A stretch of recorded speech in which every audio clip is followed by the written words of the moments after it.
ng tosino. So, ganito ako magluto ng tosino, guys. Ito, hiniwa ko muna. Tapos, ayan o, hiniwa siya. Kasi di ba malapad.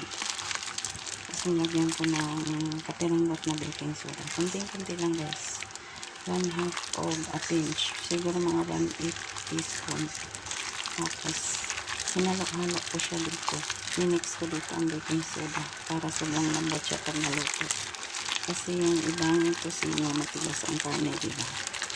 So, pagkain na matulad. So, masasayangan. So, nilagyan ko muna ng baking soda.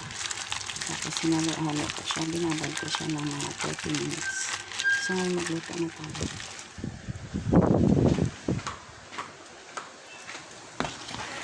So, ganito ako magluto, guys. Nagpakulo na ko dyan sa kawali ng konting tubig. Kunti lang. Para lang maluto.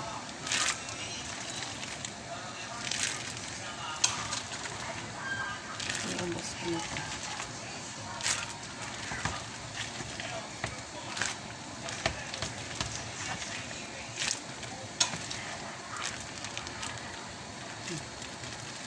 Guys, tanggalin ko na ito. Hinapan ako mo. Hihari ako maggalaw ng mga so,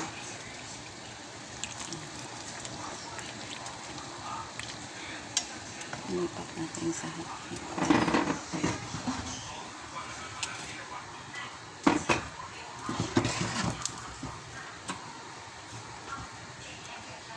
Sa kabilang ko, nalog ko dito mantika. So, yan. Ang mantika tayo. Iprepare.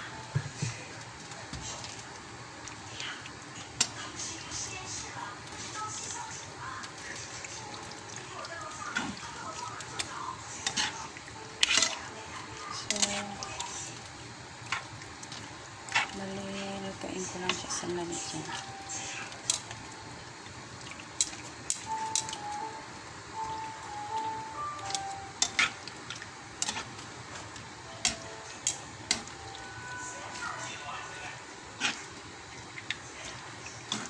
Lutuin ko lang sa lalagyan ito.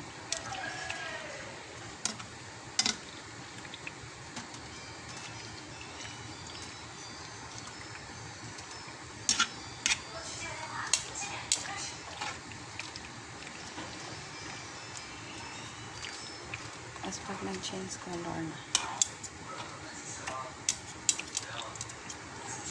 Pag nag-change color na, guys. Piprito na siya. Ngayon ito. Ayan. Nainin natin natin. Ayan siya na ito. So, ganun lang, guys.